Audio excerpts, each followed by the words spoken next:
And hello, everybody. Welcome back to another episode of The Riley Lewis Show. I'm your host, Riley Lewis. We have a lot of news to cover today, so let's just jump right into it. We're going to start with a very interesting story that's coming to us from the New York Times by a writer and an author that I really like, Ross, I believe, Douthat. I'm not really totally sure how to pronounce his last name, but this is on the front page of the New York Times today. It's an opinion piece that's been trending this morning about the obvious cultural revolution that's been undergoing in America for at least 5 to 10 years now. And in this piece, Ross focuses on various forces that are pushing the boundaries of political culture and social culture and culture generally, especially in the West in the 21st century. Now, over the course of the last decade, like I'm saying now, I think American liberalism has especially undergone some sweeping cultural changes, adopted some revolutionary tendencies, things that were once considered maybe more fringe are now in the mainstream in the American left. I definitely think we've seen quite an evolution over the last 10 years in the American Democratic Party. And some of these changes are being talked about in this New York Times article. Some of these changes, I should say, have manifested in things such as new social movements, such as Black Lives Matter, countless different hashtags on new platforms such as Twitter, and these hashtags varying from Me Too to I Can't Breathe, back during the Michael Garner case and resurfacing during the George Floyd case.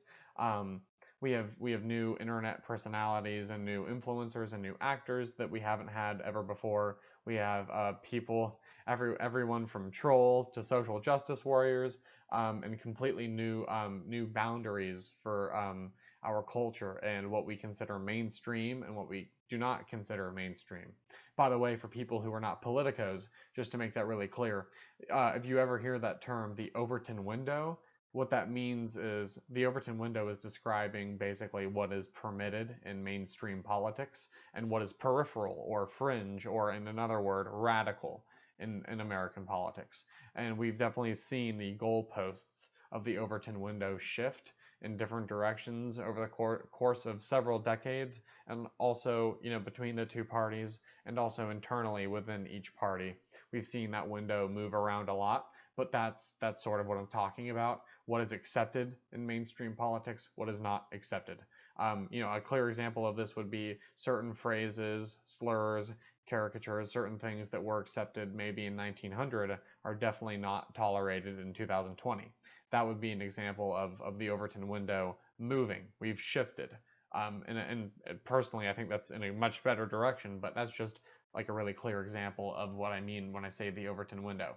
Now, this author, Douthat, or Ross, I should say, refers to a sort of cultural Marxism, which I think is very interesting. That's what he claims is responsible for some of these changes, or I should say, that's what he thinks.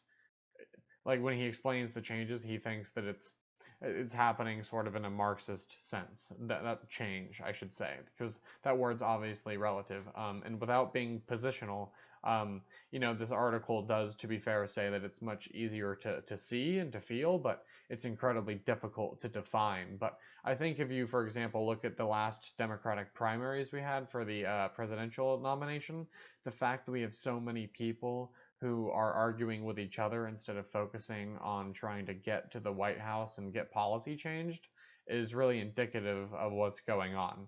We've shifted from a 1960s sort of common person, common love identity politics to a common enemy identity politics, where we can all agree that we don't like that person, but we can't agree necessarily on healthcare or taxes or immigration or a medley of other issues, foreign policy, right?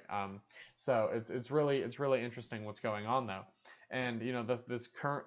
I should say also that the current of contemporary American liberalism is, I think, strongly going toward a direction that is more revolutionary.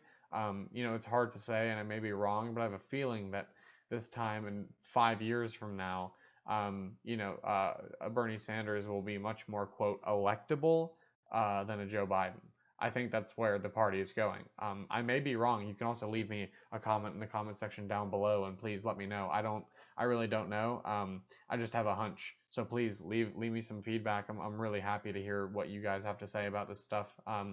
In any case, I think that really what's going on is that the nation, regardless of political party, is rife right now with a certain brand of politics that precipitates large groups of largely unapologetic citizens who are entrenched in their views and refuse to ever budge. And I think that that is incredibly unproductive. I mean, just generally, but also especially if you want to have some sort of democratic or representative government. I think that's people have to be willing to be open-minded. People have to be willing to change. People have to be willing to compromise. People have to be willing to hear other people's perspectives and acknowledge that many different things can be true at once. And I think that it's especially interesting to see people who allegedly are pushing for progress sort of fall into this trap also. Now, there's also this article mentions a cultural critic, someone I've never heard of before, but Wesley Yang, who identifies these new social movements like the Black Lives Matter movement as something of a successor ideology to old school American liberalism, meaning that we have officially moved from 20th century American liberalism, Bill Clinton, Joe Biden, if you will, to 21st century American liberalism, Bernie Sanders, AOC, Rashida Tlaib, Stacey Abrams, if you will. And this is being labeled a successor ideology, which is very interesting. But it definitely marks a shift in attitude, a shift in values, definitely a new brand of social movements, which is really all getting at an overhaul of the system completely, which would render the old school liberalism of the 20th century obsolete. This transformation, by the way, is really, again, it's a departure from the common struggle brand of identity politics in the 1960s, in which identity was a very good force in politics. And this was a situation in which oppressed people were able to campaign for the rights that were promised to them by the Constitution that were being denied to them by the government, which is not okay. And we've seen a shift from that to a push for a new brand of unapologetic 21st century identity politics, in which we are unable to look past identity. So ironically, we've moved away from a sort of Frederick Douglass pluralist vision of the country, and in some portion of both parties, but the Democratic Party as well, and we've moved to a sort of common enemy, we all hate the lunch lady identity politics, which is in some part undeniably a result of the government's inability to understand the needs of the people, to understand the wants of the people, and then to articulate those needs, and then to fulfill those needs. Which means, in other words, a long story short, is the government is no longer, the sovereign's no longer legitimate, and people are upset. And people are ditching or abandoning old ways of doing politics and old systems because they see so many problems, so many new problems, so many problems that have compounded for so long that they don't think that old tools can be useful. And one part of me understands the sort of revolutionary part of that, but another part of me, thinks like we can't just throw out everything that we've worked really hard for, I should say. So it's like I just want to I want to take the good and ditch the bad. I want to improve where we should improve, but I want to keep the things that do work. And I think it's a mixed bag. And so I just think that, one part of me sympathizes, but another part of me thinks like a lot of these people really need to understand that democracy is just very fragile, and it's more about making democracy work than pushing for your own personal agenda. And there are certain ways that we have to be able to compromise and coexist if we really do want to have a democracy. And the way we're running things now, it is not sustainable. And absolutely, political corruption is so bad that we do have candidates at this point who are literally calling for a revolution. So I think that we have to change things before an actual revolution happens. We have to change things before what's happening in Seattle's Capitol Hill happens all over. We have to prevent stuff. We have to stop the problems in order to prevent stuff like that from happening. We should stop the problems just because we want to fix things, but also so that it doesn't get to a point where it's so bad that people want to launch a revolution. Um, that said, one of the key points really about the successor ideology is that, and you can tell in these debates, really in 2016 with the Republican Party and in 2016 with the Democratic Party, what you can tell is that there's there's much more there's this new flavor of division, of internal strife and division, as opposed to unification. So in both situations, Donald Trump's case, where he was just winning primaries by 30%, 28%, 27%, 30%, 33%, not the popular majority, but more than any other of the 16 or 17 candidates. Well, similarly, I mean, Joe Biden's basically just the only person who hasn't been voted off the island yet, and so he's gonna wind up getting the nomination by default, basically. And I just don't know.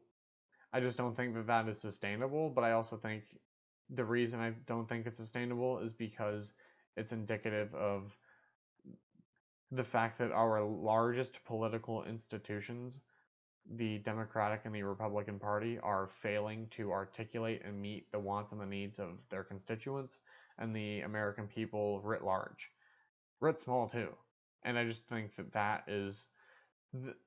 that is pushing so much of the revolutionary attitude in this country, and it needs to be. I think it needs to just that thirst needs to be quenched, and I'm not sure how you do it, but I do think that is the problem if I understand what's going on, and especially in this article. Uh, Now, this article borrows a term, the Great Awakening, to refer to these social and cultural mobilizations, um, and whether you view them favorably or not. And I think this successor ideology, the point about this is that it's more symbolic than anything, meaning that it really is just supposed to emphasize a divorce from old school American liberal ideas to new age American liberal ideas. And the new liberal voices, they're louder, they're they're they're more consistent. In some ways, they're more unified because there are some messages and some narratives that are more unifying.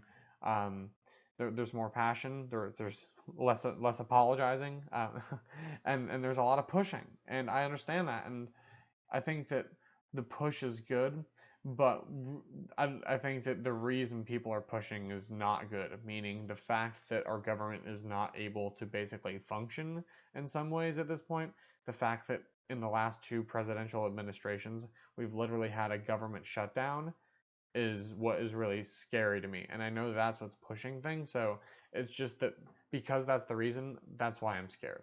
If it was, I just pushing for the sake of just pushing is good, but I just wish that we hadn't let so many problems compound over so much time for so long to a point where people literally just want to burn it all to the ground.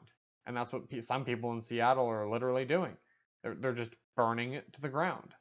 Um, and just in those few blocks, I should say. So not like the whole city, but it's just really impactful. If you actually have seen any of the footage, it's just really crazy. Anyway, in other news, in good news, Andrew Cuomo, the governor of the state of New York, has actually signed several police reform bills as of this past Wednesday, taking a step forward to holding our law enforcement agents accountable basically for their actions. Because they should be as accountable as anybody else in this country should be accountable. The president should be accountable, the Speaker of the House, the chief of the police, the director of the FBI. Everyone should be held accountable to the same laws. That's kind of the whole idea of the Constitution. So this is a really good thing. Some of these reforms include some big ones, such as banning chokeholds and other restraint techniques that are used physically when people are being apprehended, rightfully or wrongfully. But in any case, the passage of these bills has been met by a ton of criticism from, you guessed it, law enforcement unions, who are really, really feeling, well, they claim that they're being targeted. Now, according to CNN, Cuomo has also signed an executive order that requires state police agencies to have a plan of action developed in order to receive further funding from the state, meaning they have to start addressing these issues in the world of policing if they want state funding, which I also think is good. Because I don't think that defunding would actually get you the solution you want. I do think attaching strings to money is a very good way to incentivize people to make the changes that you'd like to see. So I actually think that this is really strategically smart.